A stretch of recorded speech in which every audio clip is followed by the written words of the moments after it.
Have we our mobile phones to silence?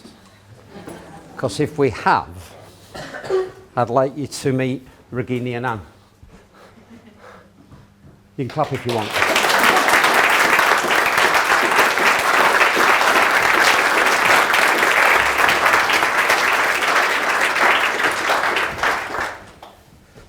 Hello, everybody.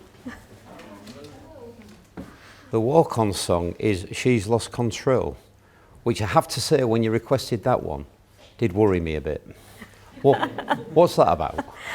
So, two things. Joy Division was my sort of favorite place to relax. John Peel, with his show that he used to do, he really hyped up Joy Division, and then I was just, the atmosphere that they created was just so amazing. It was so eerie and emotional and all the things that I could relate to. But she's lost control again, because I think that says something about my early part of my life, which is that when I felt inside that there was too much authority outside, I felt like I was losing control inside.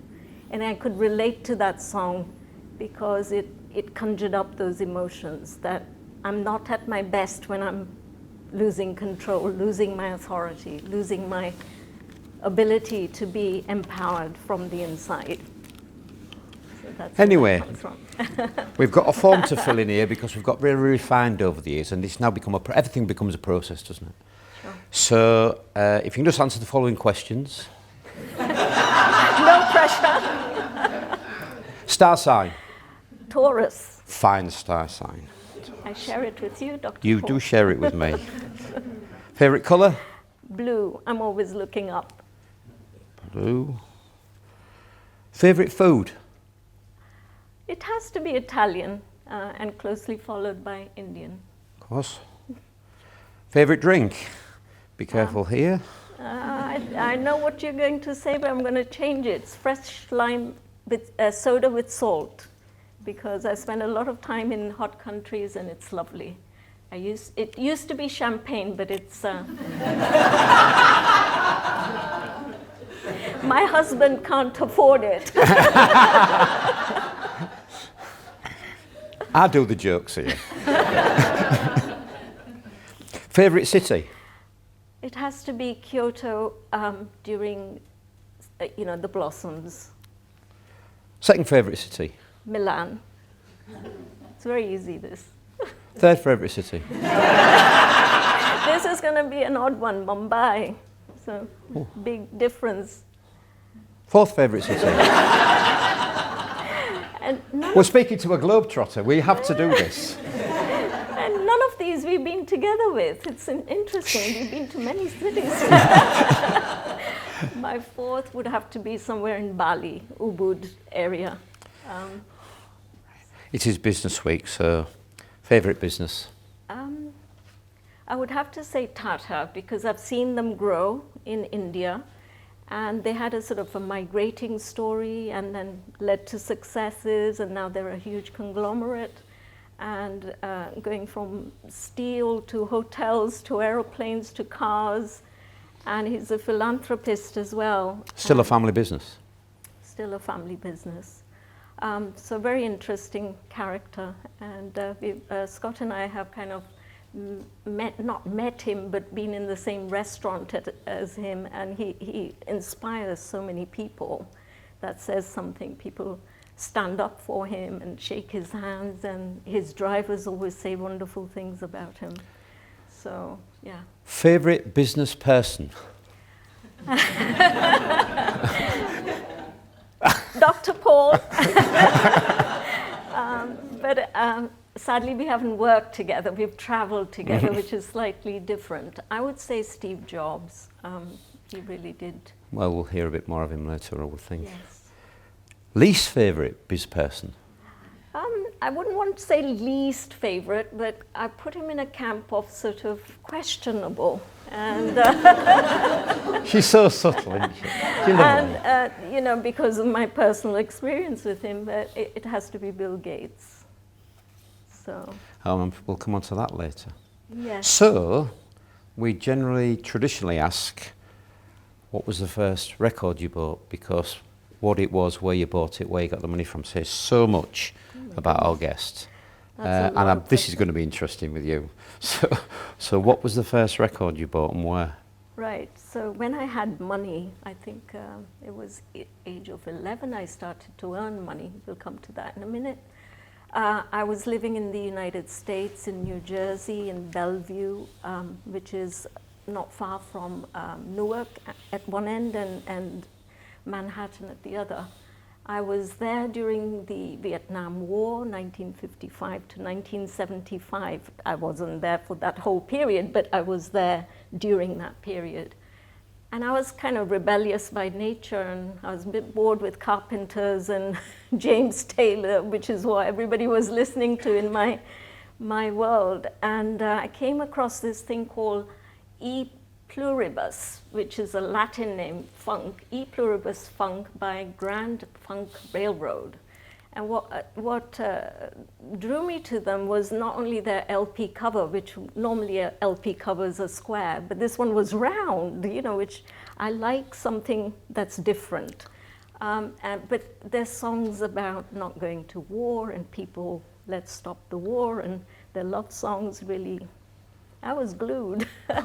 And your other question was, how did I pay for it? Well, I didn't have deep pockets. I was living with my uncle. I had very little pocket money, and I had to earn my money. And I used to be very entrepreneur. I used to sell lemonade and sell, cards, personalizable cards from a catalog, door to door. And this is how I made my money. And I used to sell newspapers at traffic lights, believe it or not, and often hitchhike to other areas. In those days, hitchhiking was normal. So I would go from Newark to Atlantic City because I knew I would make more sales. So I was really, really rebellious and very strange, I have to say. That, we're picking that up. So tell us a little bit about those beginnings, because we were reading the newspaper over there, and the newspaper got it wrong to where you were born, didn't they?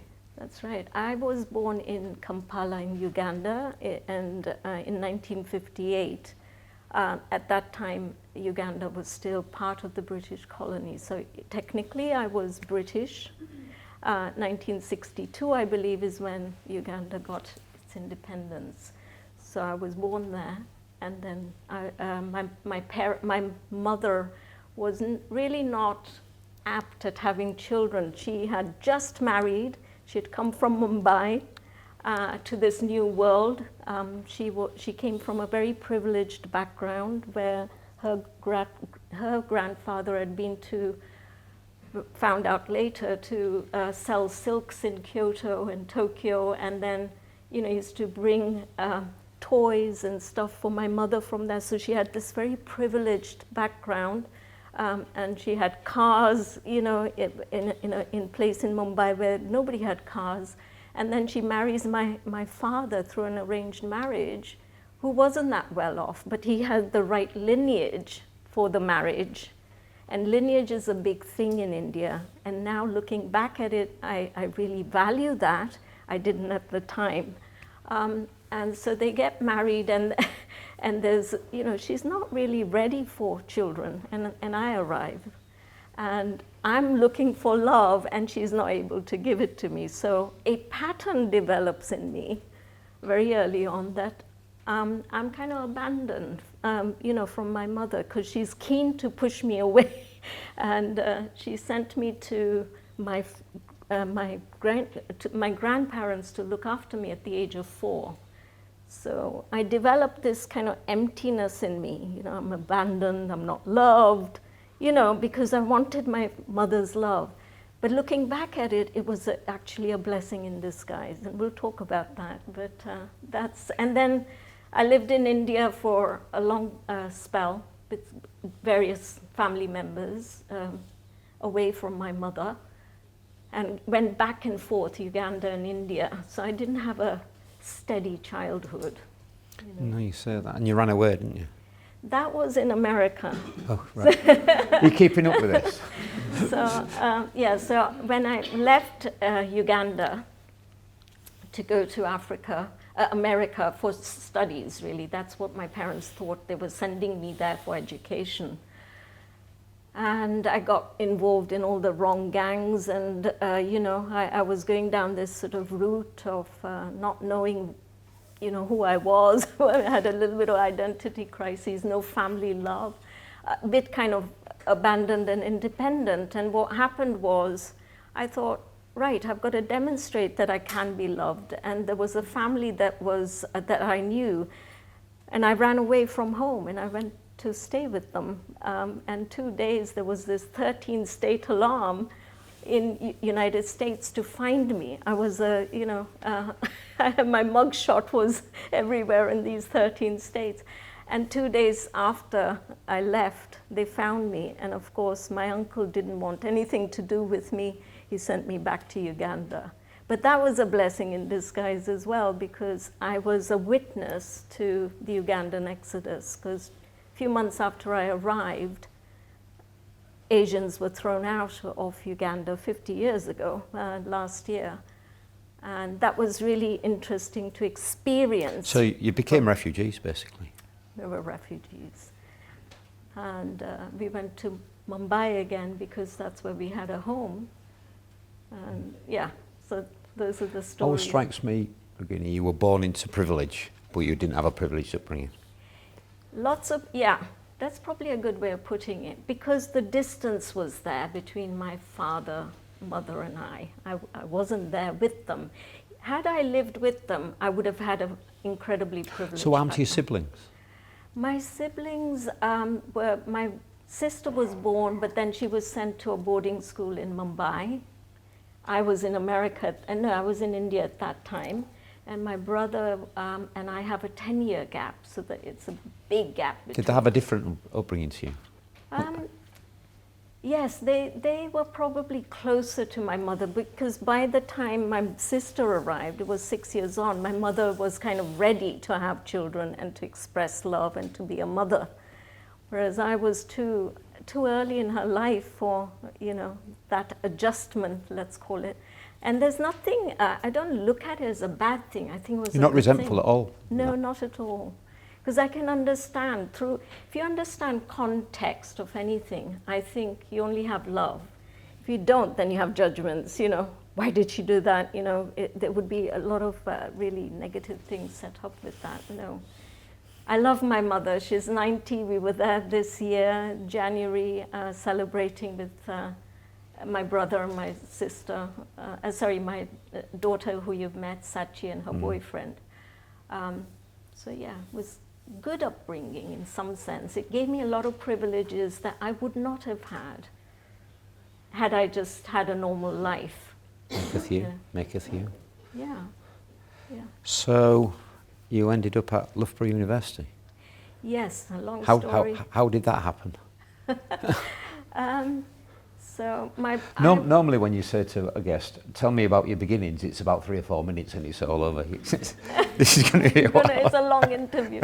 I arrived in Loughborough by chance again, because there were only a couple of universities doing a computer degree, and I wanted to do computing, so that was a choice. And I just scraped through with my O-levels and A-levels to get in. And that's how I got there. How was Loughborough? There were some serious people at Loughborough in those days, weren't there? With the Olympics, and didn't Sebastian Coe? Yes, Sebastian Coe was he won his gold medals from there, didn't he? Exactly. I think, would it be 1980? 80, yeah. We had a great celebration at Loughborough University. Incidentally, it's a technical college, but it's also a PE college, so it attracted all the physical education people there, like Sebastian Coe and Owen Wells. Is it? Alan Wells. Alan Wells, who also received a gold medal during that Olympics. So we had a great celebration, as you can imagine. Everybody was really elated to come back with 2. I heard on a trip that you spent a concert on Sebastian Coe's shoulders. I did. Is that right? It's right, is it? I've waited all this time to ask you that. I did, And I, you know, concerts were a big thing at Loughborough, and it used to attract some of the best bands, you know, Joy Division being one of them, and Echo and the Bunnyman, and Blondie, and Sting before he was Sting, I forget his name, but anyhow, and I was short, like I am, and I always needed a leg up. So I happened to one day, you know, be near Sebastian Cohen. I didn't know him very well, but yes. Really? Okay. I bet when it was time to go, you got out first on his shoulders. Yeah, so I don't know if Lord Coe remembers that, but anybody knows him can ask him that. Do you remember giving a little Indian girl a leg up? So what about the Sex Pistols? Okay, gosh, where are we going with this? So yes, now we're somewhere else. You have to be careful what you tell Dr. Paul in these trips. Tell us about Johnny Rotten. I am the Piers Morgan of Geneva Way. So Johnny Rotten, now you're going to my... I mean, all right. Yeah, okay, so okay. I was at Lotus Software, so we haven't quite Okay. arrived there yet. So I started working at Lotus, long story, started at CACI with the data revolution, where I crunched census data for marketing purposes. So that was really exciting to have. Yeah, I pushed you into that. That's the wrong time to do that. So we'll forget Johnny Rotten for the moment, because you got married while you were at university, yeah? Yeah. And yeah. and I felt it was an arranged marriage, but you say it wasn't. No, okay, so let's backtrack. I got married not at university, but I met a Yorkshire man at university and fell in love with him. It was my last year, no, his last year, and I had failed a year, so I had to repeat a year. And so he was leaving early, and he went to stay with my family, my mother and father in London. And I had a sort of an ambition in mind that let them get to know him, and then if they get to know him and like him, then maybe it'll be okay if I have a relationship with him. So that's how we met, and I was still at Loughborough. He lived with my parents, and then when I left university, I didn't want to go back home. So what I did was I asked my father, can I live with Malcolm? You know him, you met him, and you like him. Will it be okay if I live with him? And the answer was a big blinding no. You know, you can't. It's just not something Indian women do. And then quite rightly, for his lineage and where we come from, if I married somebody who was not going to look after me, that would have been really not a nice place for the whole community to view this kind of upheaval. But anyhow, so I said, I'm going anyhow, being a rebel at heart. I said, I don't care. And he said, well, you'll have to get married. So he sent my most favorite person, who I could never say no to, my adopted grandfather, to pose this question of marriage. And we both looked at each other and we said, what does it matter? You know, it's only a piece of paper. We'll get married, and if it doesn't work, then we'll think about it. So it was a then. bit of a force put rather than an arranged marriage. Yeah, no, it was your it choice. wouldn't be arranged because he's Yorkshire and I'm Indian. They had posed other Indian men, you know, suitors, but I always said no. So it wasn't an arranged marriage. It was arranged in the sense that he lived with my family for a year, and they liked him. So they were happy with the marriage, but I couldn't live with him on my own, without a marriage. That was the thing. So never do that. Never. Lesson Don't one. fall. Because you don't know. And sadly, I was brought up in the Western world with Western ideas and values that, you know, you have to, and this was a clash of cultures, actually. When you look back, neither are right or wrong, but it's a clash. And I look back at it now and I think, actually, my parents were right with the things that they were saying, and we were right as well. And no disrespect, Malcolm, my first husband, he was incredible man, a Yorkshire man, got to know Yorkshire through him and how warm everybody here is, and was with him for 19 years or so. But our lives drifted. We had different experiences. And if there's anything that I've done in my life that I've valued about myself, is that I'm always true to myself. If I'm true to myself, then I can be true to others. This is my motto. And when it didn't work, I wasn't scared to say that it wasn't working.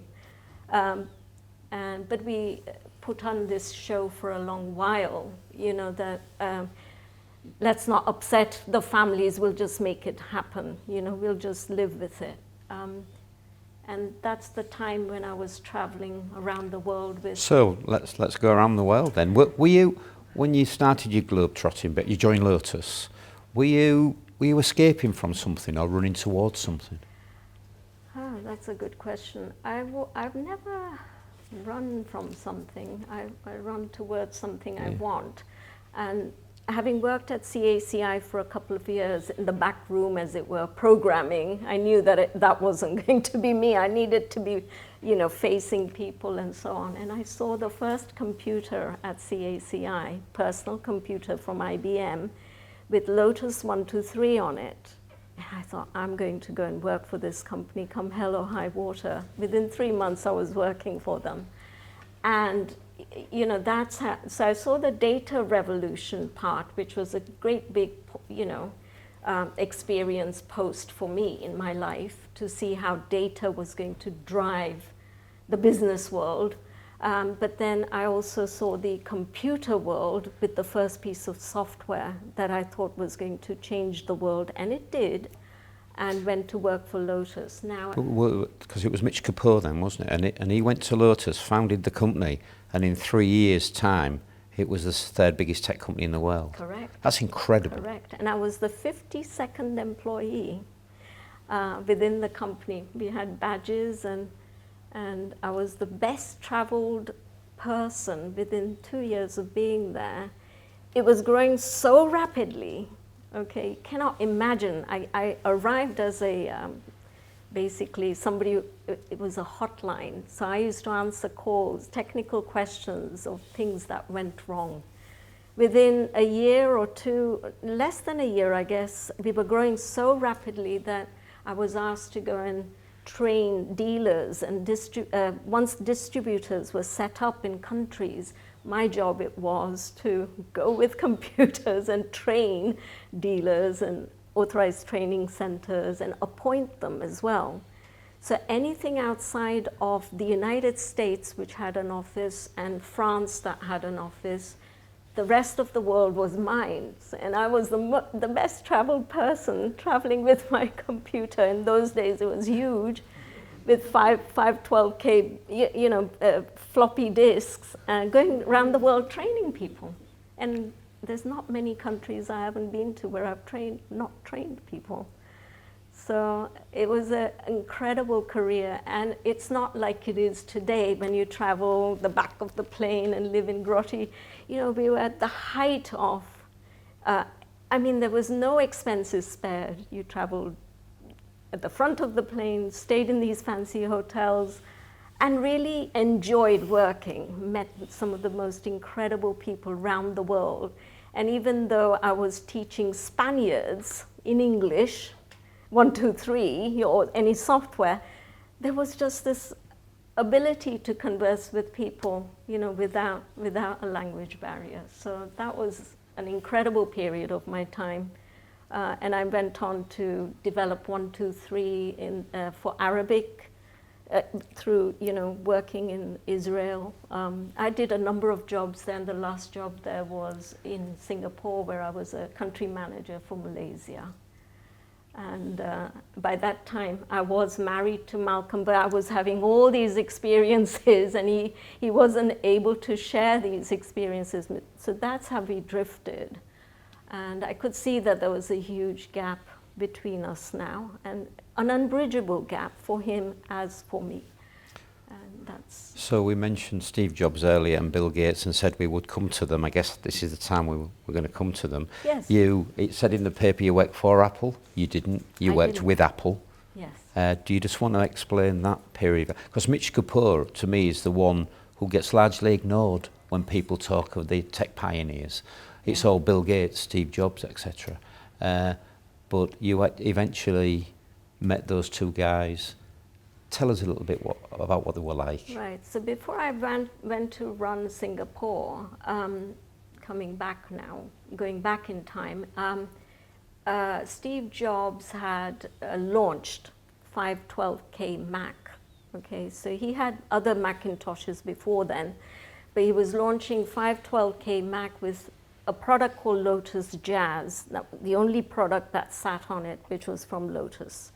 So it was the very first product in the world, a spreadsheet which was combined with a word processor and other things, presentation tools, state-of-the-art product at that time, you know, and it was what you see is what you get. So it had a mouse, as you know, as IBM PC didn't, because it ran on Microsoft DOS, operating a green screen, you know.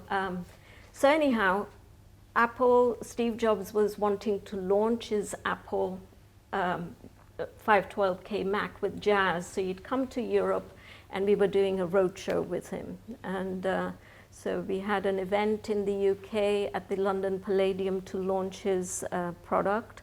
Was that the events, the famous events where he would just walk around talking in his black garb? And because that's what he's famous for, isn't it? He was always like that.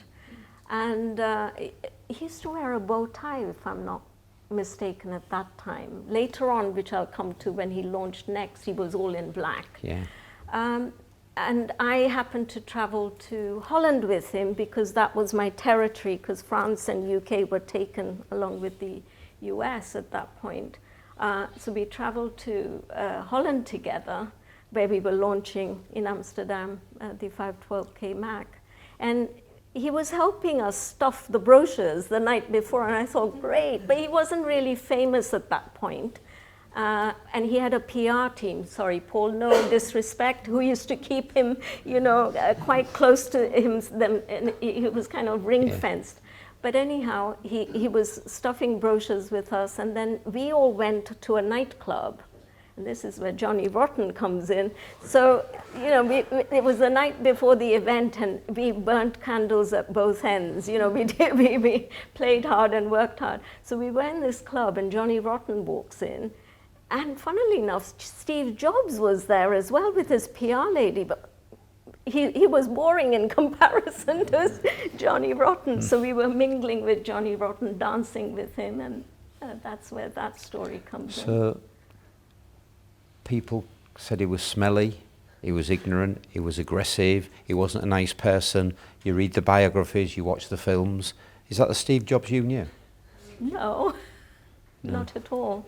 I don't know where I've read the biography, and I would like to really meet the writer and say, disagree with these large chunks of your view of him. Because he was very inspiring and inspired. And I thought he was just full of ideas, very innovative. I've never met somebody so. Lotus had some innovators, you know, people that produced a piece of software called Lotus Notes. I met them and I know how innovative they were. But Jobs was both on the hardware and software side, just incredible. He was a brain like no other that anybody's ever seen.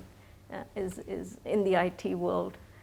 And I was privileged enough to have met people in the IBM world and digital and, what were the other companies, HP and so on. There's nobody of his ilk anywhere. And he wasn't smelly, I can confirm that. When he says to his designer on the iPad, produce me something so beautiful, I want to lick it. That was Steve, yeah, evidently. Oh, but he didn't say that to me. But oh, no, thank God. And then my paths crossed again, a long story. I left Singapore to come back I don't know if I'm going off script, but then he was a keynote speaker after he left Apple in, I think it must have been 85, soon after he launched his Macintosh with us, with Jazz. He left Apple because John Scully from Pepsi and him just didn't see eye to eye. Well, didn't he famously say to Scully at Pepsi, stop making sugar water and come with me and change the world? And but then he wasn't ready, was he? He wasn't ready, and No. he fired him, didn't he? Imagine bringing somebody in and he fires you out of your own company. Exactly, so he was fired, but Scully was never going to be the head of Apple as we see it today, because he didn't have the expertise that you would need to run a company like Apple. So yes, Steve Jobs leaves with bad terms as I see it, and he goes on to develop this thing called Next, which was a workstation combining both hardware and software, way ahead of its times, way ahead, because what he couldn't do with the 512K Mac, because it was just not performance oriented, the technology wasn't there, the hardware wasn't there, but he had so many ideas that he went and developed his own box, and we invited him. My team ran that event actually, 4,000 man event in Maastricht, where he was a keynote speaker. And what he released there has become the backbone of AI, which is where we are today, okay?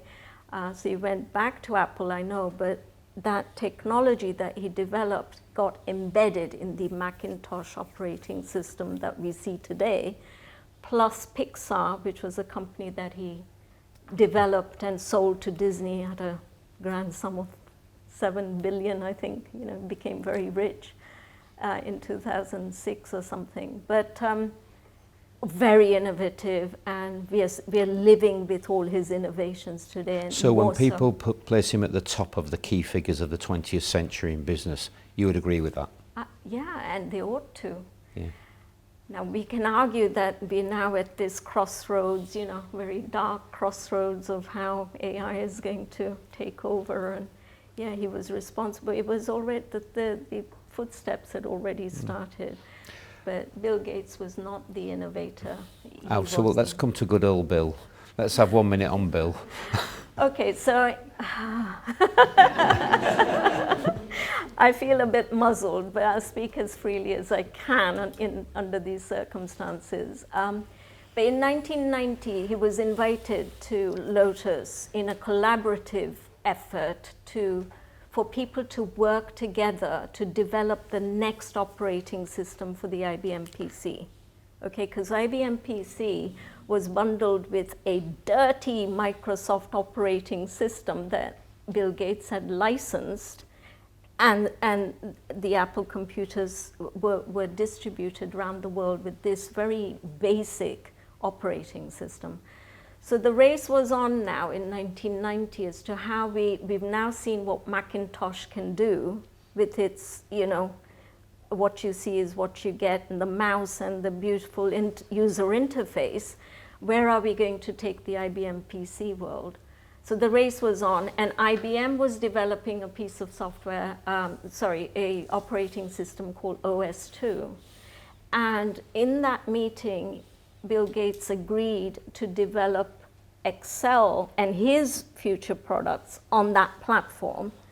Lotus had already produced a thing called Lotus 123G. We were wearing T-shirts saying, Lotus 123G, what you see is what you get. I think my husband had one of those T-shirts. But 123G never launched, because what Bill Gates did, having taken all his peers down this route that we were going to develop for OS/2, he was secretly developing Windows. So what he did was he created Excel on Windows and bundled it with the already booming market for IBM PCs, and just gave upgrades and threw in the Excel for free. So it was a monopolies thing, and he had an unfair advantage at that point, and he had misled people. There was a feeling of letdown, as you can imagine, and I thought, this is too dirty for me to actually put him in a I like you box. So he went into my questionable box, you know, like, what is this? You don't do this to your industry, your peers.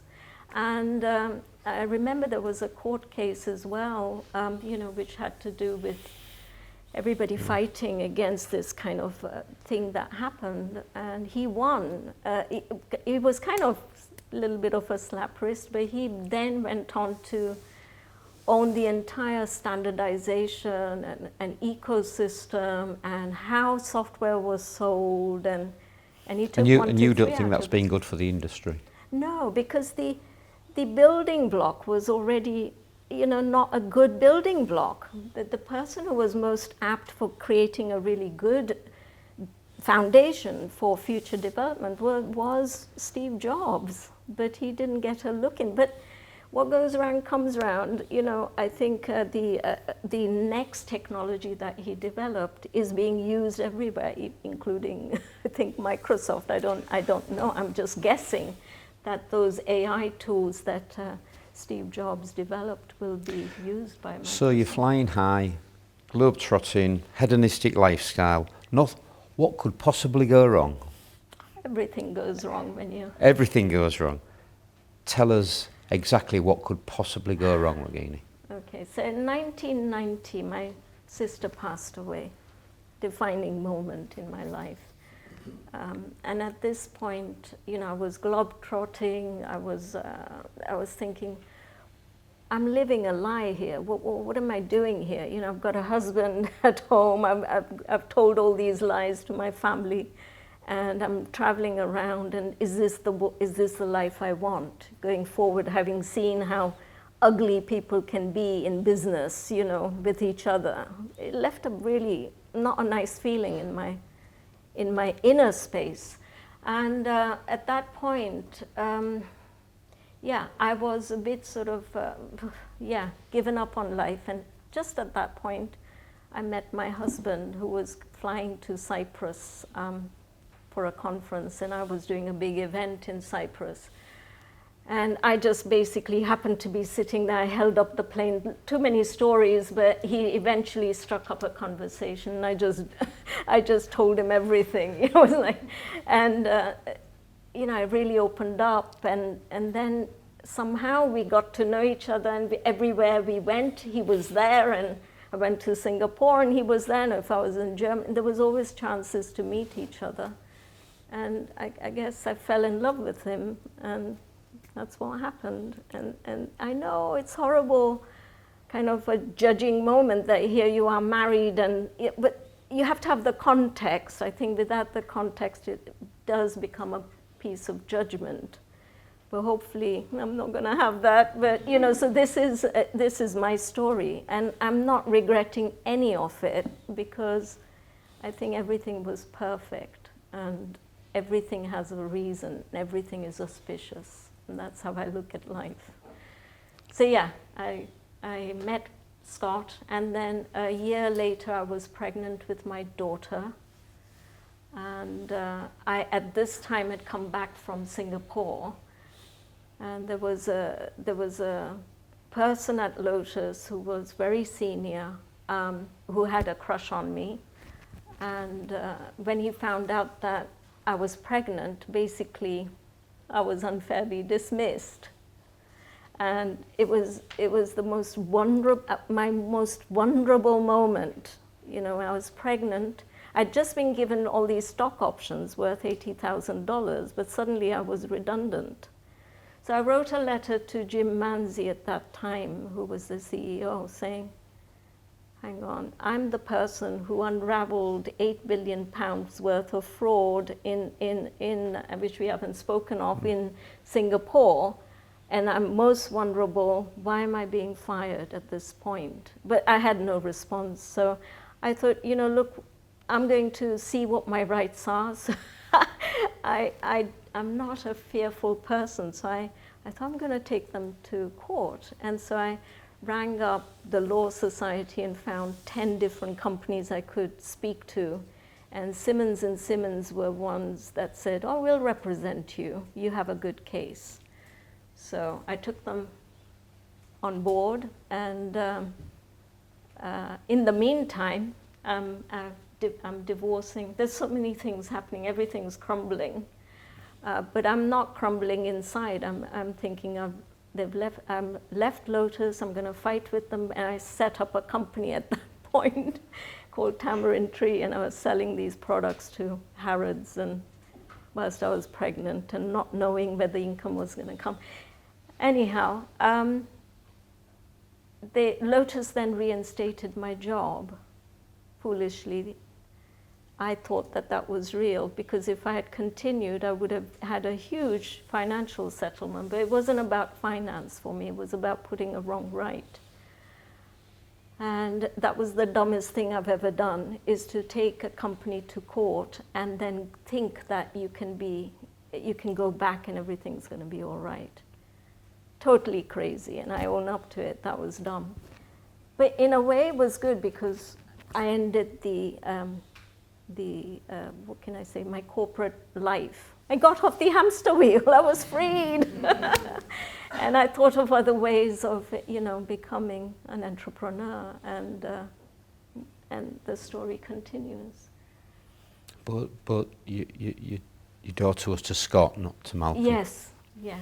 But I want to say how fortunate I am that Sachi, my daughter, considers both men as her fathers. She is a very fortunate woman who has two fathers. Which woman wouldn't like two fathers to protect you, support you, to look after you? And she loves them both equally. So there's peace there, in a sense.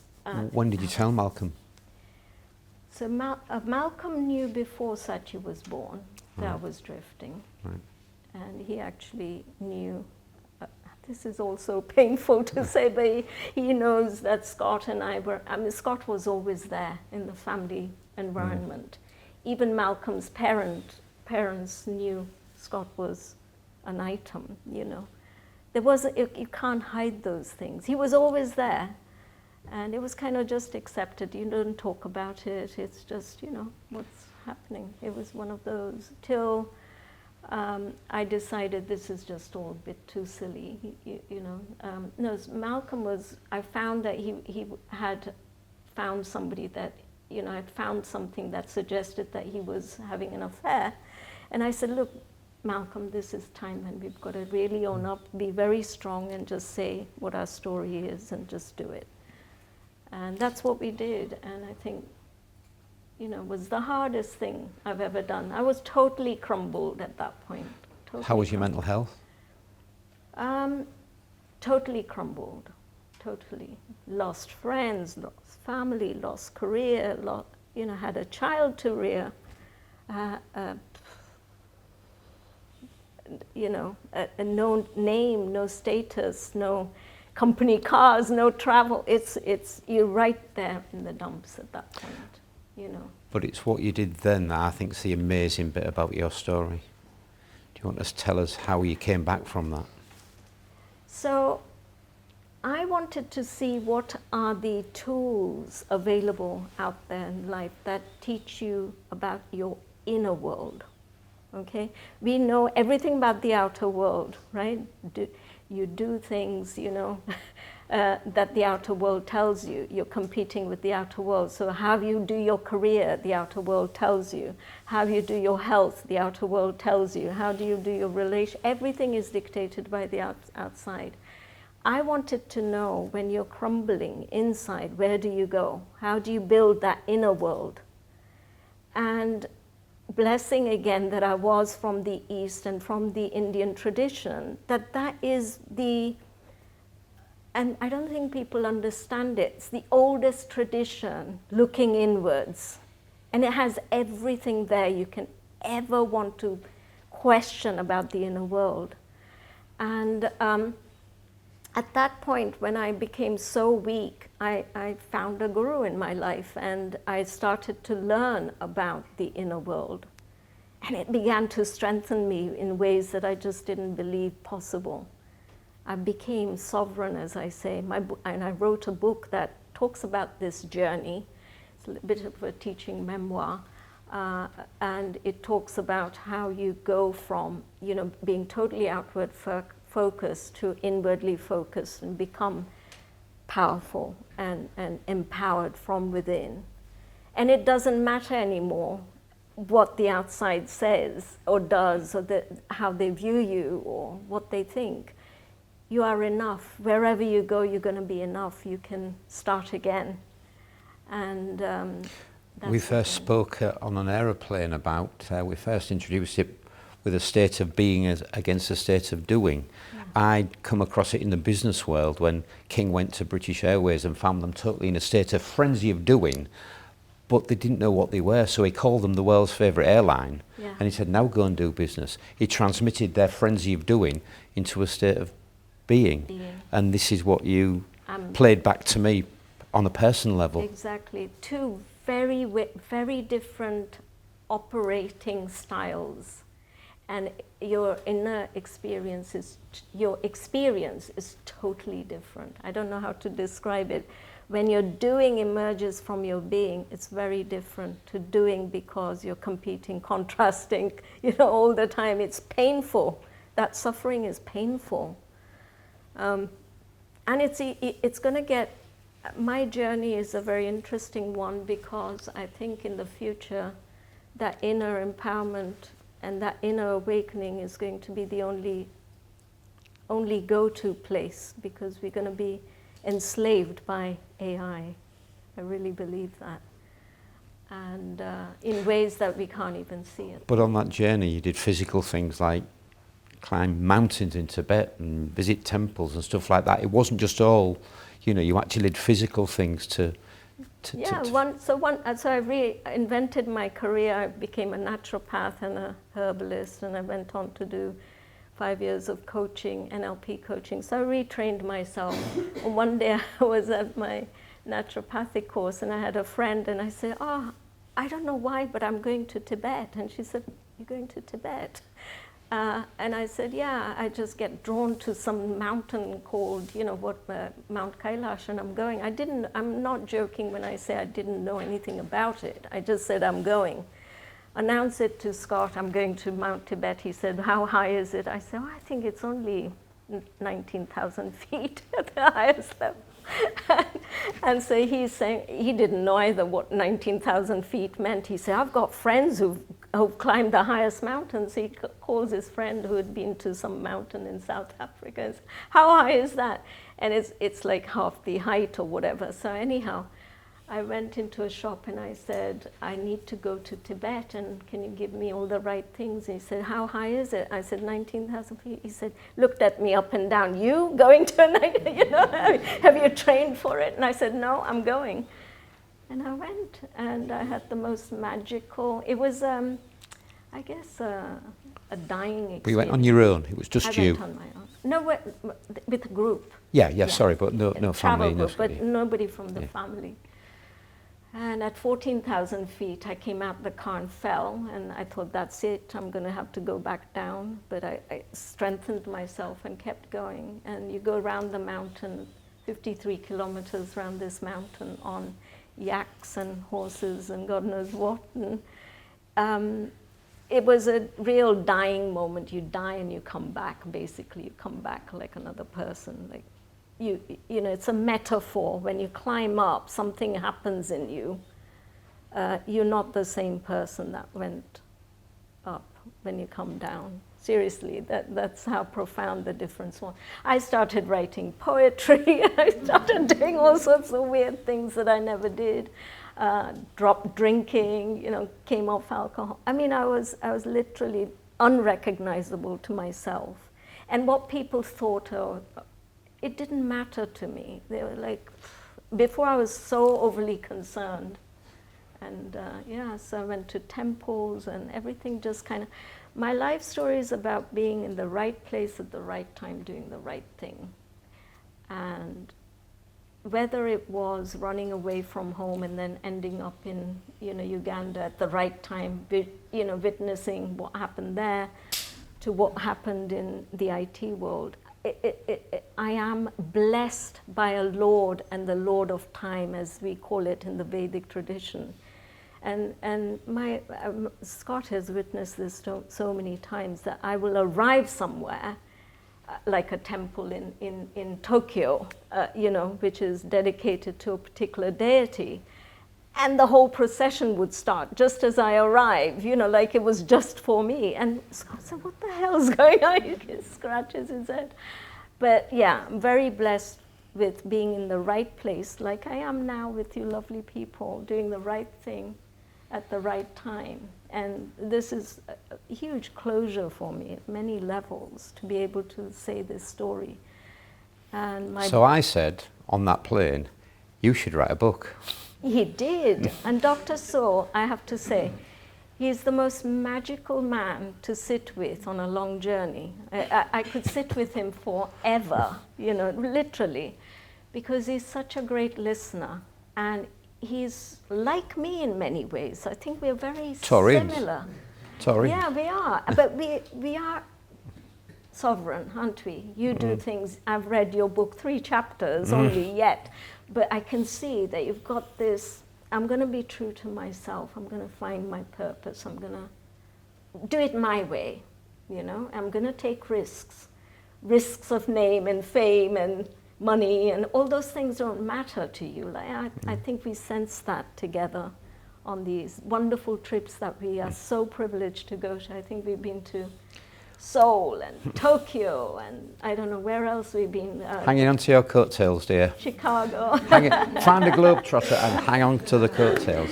It's my privilege to meet you on those trips, and my privilege to have you here today, Ragini. We ask one question at the end in the Elevenses before we go to the audience if they want to ask any questions. And that is from your life and career. Could you tell these good people, if you could just tell them one thing, what would it be? Yeah. Spend the rest of your life becoming sovereign. Put your own crown on your head and work from your heart. Develop a connection with your heart. That's all I can say, because nothing else is going to matter. That's great, thanks. Right, we've got time for some questions. If anybody has a question, who has the first question? So you touched on technology and how you've literally watched it develop from day one with Steve Jobs. Where do you think it's going from now, specifically with AI technology and what's not around us? Okay, so this is going to be a scary thing to answer from the way I see it. Might not be the way everybody sees it, but I am pretty intuitive when I see technology and how it's going to shape lives. I'm scared by it, but there is a get-out clause. Okay, so I see human beings made up of 5 things as I see it: the physical body, the mind, and the intellect, and emotions. But there is a 5th thing that we all neglect. We're not aware of it because we group it together in this thing we call mind and intelligence. And that thing is called consciousness, okay? Now for me, I see AI being able to take control of all of the other 4 elements, but it cannot take control of consciousness. Pretty soon we're going to be in a situation where all the things we do physically, AI is going to do it better, okay? We're going to be in a situation where all the things we can think of, we've entered, as of now, the age of information. Age of intelligence. The social media age of information is gone. We're in this age of intelligence. The AI can be more intelligent than you. Your intelligence won't be worth anything, okay? What else? Your emotions. Your emotions, AI can give you better emotional experience than you can yourself living in this world. So if you like horror movies, just put a chip in and you can have horror movies running in you better than, and oozing the hormones of that all day long if you want. You will be able to control your dream state, your waking state. Every reality will be controllable by AI. You will not know what's the difference between reality and AI. Already we're there. We don't trust what we see as visuals on our phone, do we? Is this real? Is this tampered with? Is it a real video? AI will be able to create, better text than you can, better videos than you can, better images. You'll be able to live in your own virtual reality, and you won't come out of it. You'll decide where you want. You'll be in this literally a matrix life until you break out of it. Consciousness is something it cannot emulate. And consciousness is where productivity can happen. That's the only place, and that's where super consciousness evolution will happen. You'll go beyond AI if you're turning inwards and developing a relationship with that energy that's inside you. So you paint a very scary picture for Amber there. No, Ragini. but I think Amber probably, she's smiling, so I think she understands that consciousness may be the place for a get-out clause. Otherwise, you're going to be in sense gratification mode, whatever mode you want, I want to feel like I'm, swooning with alcohol. No problem, you press a button, you can feel that in AI. It's it's an enslavement model at the highest capacity, I think, that we're going to witness. Enslavement model based on self-gratification. All these industries that we know of are going to become redundant. Whether it is drug industry or alcohol, you'll be able to feel that without the consumption of it. Do you see what I'm thinking? This is my view, and I really believe that's where we're heading. Thanks for that question. Yeah. Scares me. I don't want to leave on this bad note, No, we won't do that. Who has another question? Oh, that has to go right to the back, right? Please ask me a happy question. I don't know if this is a happy question. I was going to say the tech industry now is still very male-dominated. When you entered the industry, did you find it difficult to be taken seriously, or how was it to be a woman at that time in that sort of industry? That's a very good question. Yes, it was male-dominated, as I alluded, this sort of sexual harassment case that I took the court, took the Lotus development to court for. So there was that running all the time. You were never sure. The thing with IT was, if you had the IT skills, whether you were a man or a woman, you were in. But there was a ceiling, a glass ceiling, when I was around, beyond which you couldn't go.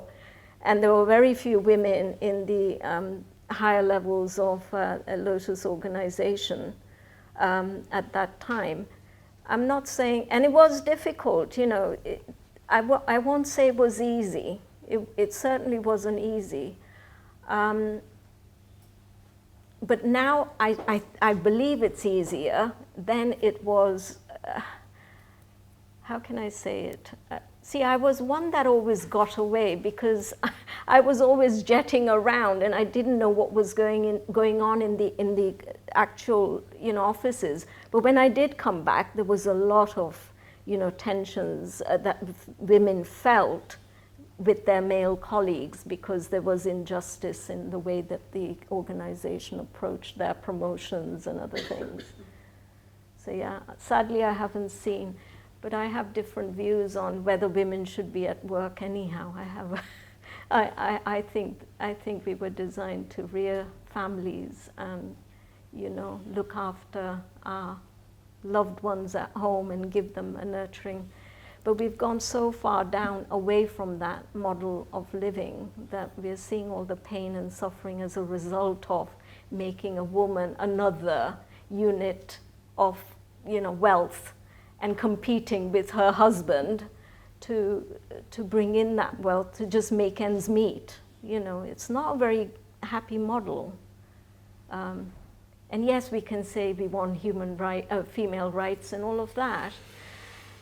But at what cost is a question we need to ask, seriously. Any final question? Yep. Please don't throw it. The people in the room have seen me practice.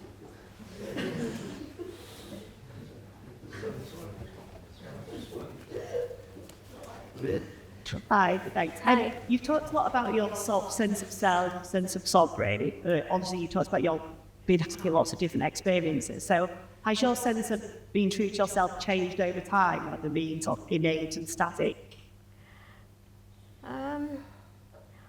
Of course, I am true to myself most of the time, but when there is engagement with others, you have to, at least in this day and age, you have to mince your words a little, because you don't know how you're going to be, how you can say what you want to say, which is being sovereign, without creating, it's like a Twitter comment, isn't it? That can go really crazy. So to a large extent, I work hard to keep myself sovereign and not have those engagements where I'm, exchanging things with people. So I've gone more inward and away from societal,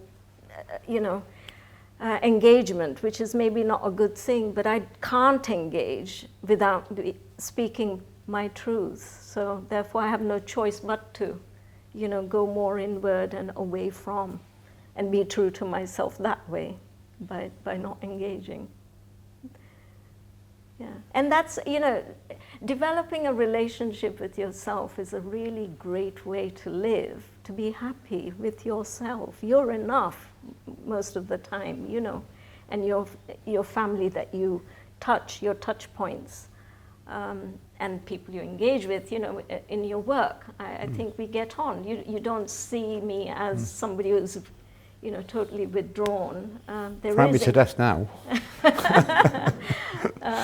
So, yeah. We have one final question, or shall we wrap it up? Ragini, thanks so much for coming to see us.